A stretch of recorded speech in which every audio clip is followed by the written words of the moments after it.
እኔ እንኳን በዚህ ሰዓት መልስ መስጠት አልፈለኩም ነበር ግን ጥያቄው የመጣው በጣም ከብዙ ወጣቶች ነው ስቱዲዮዬ ድረስ መተው ነው ታዳጊ ተማሪዎች በተወካያቸው በኩል ጥያቄያቸው መድረክ ላይ ያፈረጡት ይሄንን ቪዲዮ እስከመጨረሻው ካያችሁ ብዙዎች ለጥያቄያችሁ መልስ ታገኛላችሁ ብያምናለሁ መሰረታዊ ነገር ነው የምነግራችሁ ልክ የወሲብ ፊልም ወይም ፖርኖግራፊ ሎስ ኮንትሮል የሚባል ሌቭል ላይ ይደርሳል የህሊና ድንግልናው ተሸርሽሮ ወደ ግብረ ሰዶማዊነት የመጋለጥ እድሉ ከፍተኛ ወርዶ ከእንስሳ ጋር የሚደረግ ፖርኖግራፊ ድረሳል ሳይንሱን ኢትዮጵያዊ ሆነው ኢንስታግራም ላይ የሚለቁት ፎቶ ድሮ የፖርን ስታሮች ለቀቁት ተብሎ ከሚለቀቀው ፎቶ ጋር እኩል ሆኗል ሰው ሱስ ያዘው እንጂ ሱስ ከያዘው በኋላ የሱሱ ባህሪያ ነው ጓደኛችን በግልጽ በራሱ ፍቃድ ነው የነገረን ድሮ አረተው ሲል የነበረ ልጅ ሞከረው በጣም አዲስ ስሜት ተሰማው በቃ የሆነ ዓለም ተገለበጠች በትልቅ ነገር መሰለው 2 አመት ሆኖታል ስቲል የፖርኖግራፊ አዲክሽን አለበት እዚህን ችግር እስኪ እንዴት አየው ራሱ ፖርኖግራፊ ምንድነው መጀመሪያ ለምንስ ነው ዓለም ላይ እንደዚህ ከፍተኛ ጉዳት ያደረሰ ያለው ሚሊዮን ነው የሚገርማችሁ እግዚአብሔር የሰው ልጅ ሲፈጥር የሰጠን ባል ከሚስቱ ሚስት ከባሏ ጋር በህገ እግዚአብሔር ዘር ለመተካት ከዝሙት ለመጠበቅ ያደርጉት ዘንድ በጣም ፓወርፉል የሆነ ተፈጥሮ የተሰጠን ስጋዊ ስሜት አለ አሁን ያቺን የደስታ ስሜት ያውቃል ይሄ በግሎባላይዜሽን ትልልቆች ኢንዱስትሪዎች ሰው ምን ብንሸጥለት ነው ያለ ማቋረጥ የሚገዛን ነው መሰረታዊ ነገር ምግብ ያመርታሉ ይሸጣሉ ልብስ ምናምን ከሁሉም በላይ ግን ያለ ማቋረጥ ሰው የሚገዛው ፓወርፉል ነገር እንፍጠር ብለው ሲነሱ የፈጠሩት ነገር ነው እንግዲህ ልክ የወሲብ ፊልም ወይም ፖርኖግራፊ ስለዚህ ማቆም ከፈለግን ምን እናደርግ የመጀመሪያው አክኖሌጅ ዘ ፕሮብለም ችግሩን እንዳለ ማመን አንዳንድ ሰው ከፈለኩ አቆማለሁ ያለ ስለሚያይ ማለት ነው ሱስ ነው ተሸንፍ ያለው ማቆም ማልችልበት ሁኔታ ውስጥ የገባው ይመስለኛል ስለዚህ ለማቆም ምን ላርግ የመጀመሪያው መጸየፍ ነው ሱሱን ያልተጸየፈው ሰው መቼም ከሱስ አይወጣም ይኸውልህ የፈለከውን ጸበል ብትወስደው የፈለከውን ህክምና ብትወስደው እኔ ሱሰኛ ነኝ በጣም ሱሴ ጎድቶኛል ማቆም አለብኝ ብሎ ያልወሰነ ሰው አይሆንም አባዬ ኢየሱስ ክርስቶስ ሄደና 40 አመት ዘይተኛ መጻጉዕ ይባል በሽተኛ ነበር መቼም ዘይተኛው ተጠምቆ ሊድን ፈልጎ ነው አይደለም ግን ሄደና ምን ብሎ ነው የጠየቀው ልትድን ትወዳለህ እግዚአብሔር እንኳን አስፈቅዶ ነው የሚምርህ ካልወደድክ ምን ያርግ የነጻ ፍቃድ አምላክ እኮ ነው አንተ ስትጸየፈው ጌታ ሆይ አግዘኝ ይሄ ነገር ሊገለኝ ነው ሊያጠፋኝ ነው ነፍሴንም ስጋዬንም ብሎ መቀበል ነው የመጀመሪያው ሁለተኛው ለለውጥ ቁርጠኛ መሆን ያስፈልጋል ቀደም እንዳልኳችሁ ነው ችግር ነው ሲኦል ይከታል ከጓደኛ ያሳንሳል ራስ ከማጥፋት ያደርሳል በቃ አይጠቅምማ ሰው የመጀመሪያው ስቴፕ መንፈሳዊ ጥንካሬ መሻት ጾም የዝሙት ተቃራኒ ነው የሚጾም ሰው የዝሙት ስሜቱ ዜሮ እንኳን ባይሆን ሊቀጥል አይችልም የሚገርማችሁ ነገር ሳይንሱንም ቼክ አድርጌያለሁ ሰው ሲጾም ማለት ነው ሙዱ ይስተካከላል ደስተኛ እንዲሆን የሚያደርግ ሆርሞን ማመንጨት ይጀምራል ከምግብ ሲለይ ሳይንሱን ገብታችሁ ስፒሪቹዋሊ ነገሩን እንኳን ሰው ባያምን የመጀመሪያው ነገር ስፒሪቹዋል ስትሬንግዝ ለመፈለግ ንስሐ መግባት ነው ሃይማኖት ካለው ሰው የሃይማኖት አባት ካይዶ አባቴ በዚህ ውስጥ ቆይቻለሁ ቆሽሻለሁ አልፈልገውም ብሎ ንስሐ መግባት አለበት በንስሐ ውስጥ የሚሰጠው ቀኖና አለ ጾም ይባላል ጸልይ ይባላል ለዳስጥ ይባላል እነዚህ ፕሮሰሶች ተያይዘው ጥንካሬ መገንባት ይጀምራሉ ድጋሚ ሊወድቅ ይችላል ንስሐ ነው ይደገማል ስለ ንስሐ እዚህ ጋር ነገር ልንገራችሁ አንዳንድ ሰው እኔ መልሼ ፖርኖግራፊ ውስጥ መግባቴ ስለማይቀር ንስሐውን ብገባ ዋጋ የለውም መልሼ ማየት አይቀርም ይላል ዋጋ አለው 5 አመት ፖርኖግራፊ አይታ 5 አመት ኃጢያት ውስጥ ነኝ ካልክ ዛሬ ንስሐ ስትገባ የ5 አመቱ ይሰርዛል ከመዝገብ ነገ ብትሞት ልክ እግዚአብሔር ፊት ለፍርድ ስትቀርብ ምንና ምን መሰለ የሚወዳደረው የአንድ ቀን ኃጢያት ነገ ነው የሞትከው ዛሬ ንስሐ ገብተህ ያለ ኃጢያት ስንት ነው የአንድ ቀን ነው የአንድ ቀን ኃጢያትና እድሜ ዘመንህን የሰራው በጎ ነገር ይመዘናል ያኔቱ ሊያመዝን ይችላል በጎ ስራ ሊያመዝን ይችላል ስለዚህ እዳ ያቃለልክ ሂድ መቼ እንደምትሞት አይታወቅም ድጋሚ ልትበደል ትችላለህ ግን ግድ የለም ያለፈውን አቃል ሁለተኛ አይምሮ ድጋሚ መናገር ሼም ይዟል ካህኑ ፊት አሁን እንደገና ደግሞ ሄጄ ተመሳሳይ ኃጢያት ሰራው ልልላ ትንሽ ያግዛል እንደ ቀልድ አትከፍተውም ፖርኖግራፊ ሁለተኛውና እኔ በጣም ዋና ደግሞ ምለው ከመንፈሳዊ ጎን ለጎን ወደ ፖርኖግራፊ የምትመራዋን ትንሿን ቀበሮ ማግኘት ይኸውላችሁ ፖርኖግራፊ ሰው ወሰነ አቆም አይደለ ከወሰነ በኋላ ድጋሚ ለማየት ቀጥታ ሄዶ ፖርኖግራፊ አይከፍትም ባይ ከማይንዱ ጋር ተነጋግሯል አላይም ብሏል ወይ ንስሐ ገብቷል። ስለዚህ ማይንድ ምንድነው የሚያደርገው? ትሪገር የሚባሉ ነገሮች አሉ። አቀጣጣይ መጀመሪያ ዩቲዩብ ላይ የሙዚቃ ቪዲዮ ነው ይመጣል። ኖርማል ክሊፕ ሴቶቹ የማይሆን አለባበስ ለብሰው እንዲህ ሲሉ ሰውነታቸው ኖርማል ክሊፕ ነው፣ ልብስ ለብሰዋል ግን የማይሆን ነው። ትሪገር ያደርጋል። ያቺን ካየ በኋላ በዛች ትሪገር ሳያቀው እስቲ ወይ ኪሲንግ ፕራንክ ይላል ይገባና እሱን ያለ ወደ መሳሳም አደገ። መሳሳሙን ካየ በኋላ ቀጥሎ ያለውን ስቴፕ እስቲ ልይ ይላል። ቀጥታ ወደ ፖርኖግራፊ ወይ ከዛ እሺ ልይ ግን ዛሬ ሌላ ነገር አላረግም ግለወሲ ባልፈጽምም ብቻ ልይ ይላል። መጨረሻ ላይ ግለወሲ ፈጽሞ ጨርሶ ራሱን ጠልቶት ነው የሚያገኘው። ሲነቃ አርጎታል። ስለዚህ የመጀመሪያው ትሪገር ምንድነች? የዘፈን ክሊፕ ነች። ኢንስታግራም እኮ አሁን እኔ ይቅርታና በጣም ብዙ ሰዎች እኮ የሚጠቀሙበት በጣም በመጥፎ መንገድ የዝሙት ገበያ ሆኗል። እንዴ ኢትዮጵያዊ ሆነው ኢንስታግራም ላይ የሚለቁት ፎቶ ድሮ የፖርን ስታሮች ለቀቁት ተብሎ ከሚለቀቀው ፎቶ ጋር እኩል ሆኗል። ኢንስታግራም ሊሆን ይችላል የሚቀሰቅስብክ ፖርኖግራፊ ትንሿን አቆ እሱን ስታቆ ወደዛ መጓዝና ማደግ ስለማይችል በጣም ይቀንሳል ፖርኖግራፊ ማየትክ። ያንን ሀቢት በሌላ ሀቢት መተካት ያስፈልጋል። ለምሳሌ ቢሮ ሰራተኛ ከሆነ አንድ ሰው ቢሮ እየቀረ ሁሉም ሰራተኛ ሲወጣለት ከሆነ ፖርኖግራፊ የሚያየው ቢሮ መቅረት የለበትም። አብሮንቶ ወይ ወክ የማድረግ ሀቢት በዛት ሰዓት መተካት ያለበት ልማድ። ለምሳሌ ማታ ማታ ብቻውን የሚተኛ ሰው ፖርን ለማየት ይጋለጣል። ከሆነ ሰው ጋር መተኛ ከሚፈራውና ከሚያከብረው ሰው ጋር በቃ ያቺን መተካት አለበት በሌላ በትራፕ ማለት ነው። ሌላው ዴቨሎፕ ሩቲን ይላል። ትርፍ ሰዓት ስላለ ነው ፖርኖግራፊ የምናየው። ቀን ላይ ግን ስኬጁል ስናደርግ ሙሉን ሰዓት ስኬጁል አድርጎ መሙላት በሌላ ነገር ሲስተም መፍጠር አለበት እንዳያይ። ለምሳሌ ምን ማድረግ አለበት መሰላችሁ? ፖርኖግራፊ የሚያዩ ጓደኛሞች ትንሽ ሻል ያለ ቤተክርስቲያን የሚሄድ ጓደኛ ካለው ሄዶ እኔ ተቸግሬያለሁ ስለዚህ ምን ታረግልኛለህ በዚህ ሰዓት አብረኸኙን ከቻልክ። ሁለተኛው ግን ስልኬ ላይ ፓስወርድ ጫንልኝና ማለት ነው። ይሄ ፖርኖግራፊክ ኤሌመንት ሲመጣ ፊልተር የሚያደርግ ብሎክ የሚያደርጉ አፖች አሉ። ችግሩ ምንድነው? ሱስ ያለበት ሰው አፑን ይጭነውና አንዱ ለቀን እንትን ካለባ በሶስተኛ አረ ምን ነው ብሎ ፓስወርዱን አስገብቶ ዲሊት አድርጎ ማየት ይጀምራል። ስለዚህ ምን ማድረግ አለበት? ለጓደኛው ሄዶ አንተ ፓስወርዱን ያዘው የፈለገ ብለምን እንዳትነግረኝ ምክንያቱም ልሞት ነው ነፍሴን ላጣ ነው ለዚህ ሪዝን ነው ብሎ ነግሮ ያው አርጁ ሲኖር መቼም መደወሉ አይቀርም። ሲደውል ያው አይነግረውም ማለት ነው። የማይነግረው ሰው ጋር ስልኩን እንዲቆጣጠርለት ማድረግ ቢኮዝ ብቻውን አይችልም ከባድ ሱስ ነው። ቀጣዩ አይምሮአችን መታደስ አለበት። በተደጋጋሚ ፖርን ስናይ አይምሮአችን ውስጥ ግንድ የሚያክል የኒውሮን ግንኙነት ተፈጥሯል። እሱ መበጣጠስና አዲስ ከባድ ግንኙነት መፈጠር ስላለበት አዲስ ማይንድ ለማምጣት የሚወዳቸውን አባት መርጦ ከሃይማኖቱ አዲስ ኮንተንት በብዛት በማየት አዲስ ልማድ ይገነባል። ማይንድ አዲስ ነገር ይማራል። ቀደም እንዳልኳችሁ ጥይት ሲተኮስ ይለምደውና እንቅልፍ ይተኛል ብለናል አይደል? ያለ ፖርኖግራፊ አልኖርም ያለው ማይንድ አሁን ደግሞ በስብከትና በዝማሬ ሲታደስ ወይም በመንፈሳዊ ነገር ወይ በሞቲቬሽን ወይ በስራ የሆነ ቱቶሪያል ያያ አዲስ ነገር መስራት ወይ ኳስ መጫወት ወይ ቴኒስ ስታስለምደው ደግሞ ያን ለምዶ ቁጭ ደስ የሚለው ማይንድ ይለምዳል። ስለዚህ በአዲስ ሲስተም አይምሮ ውስጥ በመገንባት ራስን መያዝ ያስፈልጋል። ሌላው ቪዥዋላይዚንግ ሰክሰስ ነው። ከፖርኖግራፊ አዲክሽን ወጥቼ ነገ ለወጣቶች የሚጠቅም ስራ ሰርቼ ሐሳቤን ሼር ማድረግ ሰው ሆናለሁ ብሎ ቪዥዋላይዝ ማድረግ መሳል። እኔ ደካማ ነኝ ሁሌም አልወጣም ከሱስ ብሎ ማሰብ አይጠቅም። ቪዥዋላይዝ ማድረግ በጣም ይጠቅማል። የመጨረሻ ፖይንት ልንገራችሁ። ፖርኖግራፊ አዲክሽን ውስጥ ያለ ሰው ለሁለት ወር ሊያቆም ይችላል፣ መልሶ ይገባል። ኢትስ ኦኬ። አመት አቆሙ መልሶ ይወድቃል። ኢትስ ኦኬ። አንድ አመት ማቆሙ ሰክሰስ።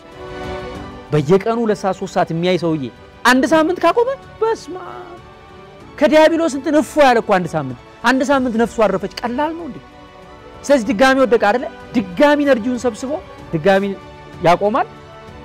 ግን 2 ወር አቆሞ በተመለሰ ቁጥር 3 ወር አቆሞ በተመለሰ ቁጥር ማይንዱ ምን ያወቀ ይላል እንዴ ለካ ማቆም ይቻላል እያለ ነው የመጣው እየገረመው። ስለዚህ ምን ይሆናል? ለፖርኖግራፊ አዲክሽን በተለይ እድሜው ለደረሰ ሰው ዘላቂው መፍትሄ እድሜው የደረሰ ሰው ማግባት አለበት። ምክንያቱም በንስሐ ውስጥ አልፎ እግዚአብሔርን እየተማጸነ ሲያገባ የስጋ ፍላጎቱን በትክክለኛው መንገድ ከሚስቱ ጋር መፈጸም ሲጀምር የስጋ ፍላጎቱም ይታገሳል። ስለዚህ ማግባት ትክክለኛው መፍትሄ ስለሆነ እድሜው የደረሰ ሰው ዝም ብሎ እድሜውን መጨረስ የለበት። ከዝሙት ለመጠበቅ መጽሐፍ ቅዱስም እንድናገባ ያዛል። ማግባት አለበት። ከዛ ውጪ እድሜው ገና ከሆነ ግን ከጾም ጋር መጋባት አለበት። እግዚአብሔር ያግዟል እንዴ ፍላጎትህን ያልኩ ስትጾም ይመጣል መንፈስ ቅዱስ። ይሄ ልጅ እኮ እንዴ እየታገለ እኮ ነው ልጄ እኮ ነው ልደግፈው ብሎ ይመጣል። ሌሎቹን ከፖርኖግራፊ ለመውጣት የሚያድን ሰው ነው የሚሆነው። በጣም ነፍስን የሚያጠቃ የማይታይ የሚገድል ሱስ ነው ፖርኖግራፊ። ነገር ግን ማቆም ይቻላል። ደጋግሞ መውደቅ ያለ ነው። እስከ መጨረሻው እግዚአብሔርን ተስፋ አድርጎ መታገል ያስፈልጋል። ስለዚህ ወንድማችን እግዚአብሔር መንፈስ ቅዱስ ይርዳ። የቻልከውን ያክል ታገል። ከዛ ወጥተህ ትልቅ ቅዱስ ትልቅ ጻድቅ ለመሆን ያብቃ። አመሰግናለሁ። አንድ የመጨረሻ ታሪክ ልንገራቸውና ከታሪኩ ተነስተው ሐሳብ ሰጥተው በዚህ ላይ እናበቃለን ማለት ነው። ሚሴክስ ትባላለች። ወደ ሃይስኩል ስትገባ ሁሉም ነገር መለወጥ ጀመረ። በራሳቸው ፍላጎት ህይወትን የሚመሩ የሚመስሉ የተማሪዎች ስብስብ ጋር ራሷን አገኘች። አንድ ምሽት ጓደኞቿ የሚባሉት ሌላ መጠጥ ሰጧት። እይቷ ደበዘዘ። ያለ ፍቃዷ ግንኙነት እንድታረግ ተገደደች። የተፈጠረው ነገር በዚህ አላበቃም። ከቀናት በኋላ በዛው ቀን የተፈጠረውን በሙሉ በሶሻል ሚዲያ ፖስት ለማድረግ ደረሱ። ተማሪዎች በሙሉ ሼር አደረጉት። በአንድ ወቅት በተስፋ የተሞላው የሷ ህይወት በእንደዚህ አይነት መልኩ ተበላሸ። ስለዚህ እስኪ እቺ ልጅ ምን ብታደርግ ይሄንን ችግሯን በቀላሉ ልትፈታው ትችላለች? እንዴት አረፈዳችሁ? አመሰግናለሁ። ዛሬ መጣሁት የገመትኩት ደርሶ የምስራች ለነግራችሁ። ቴንክ ዩ። ከ27 በላይ ድርጅቶች እኛ ያሰለጠናቸውን ኤዲተሮች ለመቅጠር ዶንኪ ቲዩብ ደውለው ወረፋ ይዘዋል። እንኳን ደስ ያላችሁ። ያው ቃል በገባነው መሰረት ዶንኪ ቲዩብ ደግሞ ካሰለጠናቸው ልጆች መካከል ለ12 ሰው የሥራ ዕድል አዘጋጅቷል። ስለዚህ እንኳን ደስ ያላችሁ። እሺ ባለሙያ ስላረከኝ በጣም አመሰግናለሁ። ትክክል እንደሆነ በተግባር አረጋግጫለሁ። የዘመኑ ዳይመንድ የሆነ ሙያ ቪዲዮ ኤዲተርነት ነው። ቢዝነሶች ከትንሿ ቡቲክ እስከ ትልቁ ኩባንያ ሁላችሁም ሶሻል ሚዲያ ከፍታችኋል። አሪፍ። ግን እንደምትፈልጉት ቪዲዮአችሁን ኤዲት የሚያደርግላችሁ ስላጣችሁ ቶሎ ማስታወቂያ መልቀቅ እንዳልቻላችሁ እረዳችኋለሁ። አይዟችሁ። ከስር ያዘጋጀነውን ፎርም እየሞላችሁ የሰለጠኑ ኤዲተሮችን ከኛ ወሰዱና ድርጅታችሁን በራሳችሁ ሶሻል ሚዲያ እንደልባችሁ አስተዋውቁ። ለውጡን ካጣጣማችሁት በኋላ በደንብ ታመሰግኑኛላችሁ። ወይ እሺ እህቴ አዳማን ያለችውና ለአራተኛ ዙር ቦታ ያዝልኝ ብላኝ ነበር። በጭራሽ አትድከም ይበላት። ኦንላይን ምዝገባ ስለጀመርን እዛው ቤቷ ሆና መማር ትችላለች። ሌላ ጥያቄ አለ? እሺ ኦንላይን እንዴት ነው ልታስተምሩ ያሰባችሁ? ኦንላይን መማር የሚፈልጉ ሰዎች ቤታቸው ሆነው ከነሱ የሚጠበቀው ኮምፒውተራቸው ላይ አዶቤ ፕሪሚየር ፕሮ ሶፍትዌር መጫን ብቻ ነው። መጫን ከከበዳቸው በስልክ እናግዛቸዋለን። ከዛም በኋላ እኔ ራሴ ያዘጋጀዋቸው የማስተማሪያ ቪዲዮዎች በየቀኑ ይላኩላቸዋል። ያንን እያዩ ይለማመዳሉ። በማንኛውም ሰዓት ጥያቄ ካላቸው 24 ሰዓት ላይቭ ጥያቄዎቻቸውን የሚመልሱላቸው መምህራን ከዚህ በተጠንቀቅ ይጠብቋቸዋል። ስለዚህ ከያላችሁበት ሆናችሁ ኦንላይን መማር ከፈለጋችሁ በ0975 51 63 60 ወይም በ0913 61 0673 በዋትስአፕም በቀጥታም ደውሉልን። የመጀመሪያውን ባች እናሽ አድርገን ለማስተማር ዝግጅታችን አጠናቀናል። መልካም የትምህርት ዘመን ይሁንላችሁ። እዚች ልጅ ላይ ብቻ ሳይሆን ሌሎች ብዙ ሰዎች ላይ እንዲህ አይነት ነገር ይገጥማል። አንዳንድ ጊዜ ምን አለ መሰላችሁ ሰው ስለኔ ምን እያሰበ ነው ሳይሆን እግዚአብሔር እኔን አሁን እንዴት ነው እያየኝ ያለው የሚለውን ማሰብ ያስፈልጋል። አፍተር ኦል የፈጠረን ሰው አይደለም። እናትና አባታችንን ባላደራ ናቸው እንጂ አልፈጠሩን አይደለም። መጨረሻ ላይም ነፍሳችንን ተቀብሎ የዘላለም እጣፈንታችንን የሚወስነው ሰው ነው አይደለም። በቃ እግዚአብሔር እንዴት ያየኛል ነው። እግዚአብሔር ደግሞ የሚገርማችሁ ሰውን ማለት ነው በኃጢአት ጭምልቅ ብሎ ቆሽሾ እግዚአብሔር የዛሬውን ኃጢአተኝነቱን ሳይሆን ከኃጢአቱ በኋላ ነገ የሚነሳው ንጹህን ማንነቱን ሁሌ የሚያየው። ሁሉ ጊዜ ለሰው ልጅ እግዚአብሔር መዳኑን ብቻ ነው። የኃጢአተኛውን ጥፋት አልፈልግም ይላል መጽሐፍ ቅዱስ። የሚገርማችሁ ነገር በጣም በኃጢአት የወደቁ ሰዎችን እንደነ ሙሴ ጸሊማ አይነት የቤተ ክርስቲያናችን ጻድቅ ነው። መጀመሪያ በጣም ኃጢአተኛ ሰው ነበር። ከተማ ጥሩ ገዳም ፍለጋ ወደ በረሃ ሄደ። ከአባቶች ስር ወድቆ በቃ ንስሐ ገብቶ ቀኖናም ተቀብሎ በጾም በጸሎት በጣም ብዙ ተጋድሎ እጅግ በጾም ራሱን ጎዳ። በጣም ማለት ነው። እንደውም በጣም የፈተነው ምንድነው ጾም ሲጀምር ምግብ ሱስ በቃ በጣም እና የሄደ አባቶች ጋር ረፈተነኝ ይላቸዋል። በቃ ስገድበት ጾም ጸልይ ጽና ያሉት። በመጨረሻ ግን እግዚአብሔር አምላክ እንባውን ተቀብሎት ጾሙን ተቀብሎት ጸሎቱን ተቀብሎት ትልቅ አባት አደረገው። እግዚአብሔር በዛ በበደል ውስጥ በኃጢአት ውስጥ ያለ የትኛውን ሙሴ ነበር የሚያየው? ይሄ በኋላ በአንድ ጸሎት ዝናብ የሚያዘንበውን የክብር አክሊል ከሰማይ የሚወርድለትን ታሪኩ ለዓለም የሚነገርለትን ጻድቁን ሙሴ ነበር የሚያየው። እንዴ ይገርማል እኮ አንዳንዴ ሰው አያበላን አያጠጣን ብንወድቅም አንዳንድ ጊዜ ላይ ያነሳን ይችላል፣ ግን እኛ እንጨነቃለን ምን ይለናል ብለን ማለት ነው። ፊት ለፊት ሲያየን ምን እያሰበ ይሆን ስለኔ ይላል። በቃ we care a lot። ሰውየው ከዝም ብሎ አይቶክ ከዛ ላይ ህይወት ቢዚ አድርጎታል እኮ አያስብህም እኮ አንተ ማለት የሚመስለው የሆነ የተጋነነ በቃ ምትሞት ምትጠፋች ልጅ አሁን ያን ቪዲዮ ያየው ሰው የሆነ ነገር ይመስላል። እንደዛ አይደለም ሪያሊቲ። ሲጀመር ሁሉም ሰው አላየው፣ ሁሉም ሰው ሊያየው አይችልም። ሲቀጥል የሁሉም ሰው ቪዲዮ ይለቀቅ ቢባል ማለት ነው ሁሉም ሰው ጉድ አለው፣ ሁሉም ሰው ኃጢአት አለው። ኃጢአት የሌለው ሰው አለ የለም አይደል? ጉድ የሌለው ሰው አለ? እንደው በህይወታችን ተቀርጾ ቢሆን የሚያሳፍር ነገር የለንም እንዴ? ኢየሱስ ክርስቶስ እኮ ዘማዊዋን ሴት ሊወግሯት መጡ አይደል? በምድር ላይ ጎንበሳና ጻፈ። እዛ ግንባራቸው ላይ የሁሉም ኃጢአት ተጻፈ። አንዳቸውን ኃጢአት ሲያዩ እሷ ምንም አልሰራችም እንደው በቃ አልቻሉም፣ ጥለው ሄዱ አይደል? መጀመሪያው እግዚአብሔር ሰው እንደሚያይን የሚያይን እንዳይመስል እንደዛ አይደለም። እግዚአብሔር በስስት ነው የሚያይ። ኃጢአተኞች ለምን እንደሚጠበቁት ክፉ ሰው እኮ እድሜው ረጅም ነው። ሂትለር በስንት አመቱ ነው የሞተው? ጨፍጭፎ እኮ ነው የሞተው። አንዱ ቀንዱን ጥሎ እንዴት አልጣሉ? እየጠበቀው በጉጉት በመላእክት ነው የሚጠብቀው እግዚአብሔር ንስሐ እንዲገባለት። የኃጢአተኛው መሞት አይፈልግማ። ስለዚህ እግዚአብሔር አንደኛቺ ልጅ የሚያያት እጅግ በጣም በስስት ነው የሚያያት። ስለዚህ እግዚአብሔር እንዴት ነው የሚያየኝ የሚለው ማሰብ እንድትጀምር ፈልጋለሁ። ሁለተኛ ሰው ኃጢአተኛ ነው፣ ከሷ በላይ በደል አለው። ቢሰድባትም እንደሚያልፍ ማወቅ አለባት። የወላጆቿን ነገር በትክክል ይቅርታ መጠየቅ። እኔ መጥፎ ነገር ለማበረታታት አይደለም፣ ግን ወላጅ የሚናደደው የሚቆጣው ሊያድን ነው እንጂ ከሆነ በኋላ ልጁን አይጥልም። ጣት ገማ ተብሎ ተቆርጦ አይጣልም። ግን ወላጆቿ ካልተቀበሏት አይሆንም ካሉ ከቤት ካባረሯት ለጊዜው ምናልባት ንዴት ስላላቸው ካገለሏትም በነገራችን ላይ የወላጆቿም ጥፋት ይቅርታ አድርግልኝ። ልጅ ካደገ በኋላ የሚሆነውን የምትወስነው እስከ 7 ዓመቱ ልጅ ላይ የዘራውን ታጭዳለህ። በመጀመሪያው 2 ዓመት ነው በሚሊዮን በቢሊዮን የሚቆጠሩ የኒውሮን ኮኔክሽን አይምሮ ውስጥ የሚፈጠረው። የሚያየው በሙሉ ዕውቀት እየሆነ ነው የሚገባው። የሚሰማው በሙሉ እስከ 2 ዓመቱ ዕውቀት እየሆነ ነው የሚገባው። ስለዚህ የተዘራው ነው የሚበቅለው። ለምሳሌ የሙሴ እናት ሙሴ በባህር ላይ ተጣለ።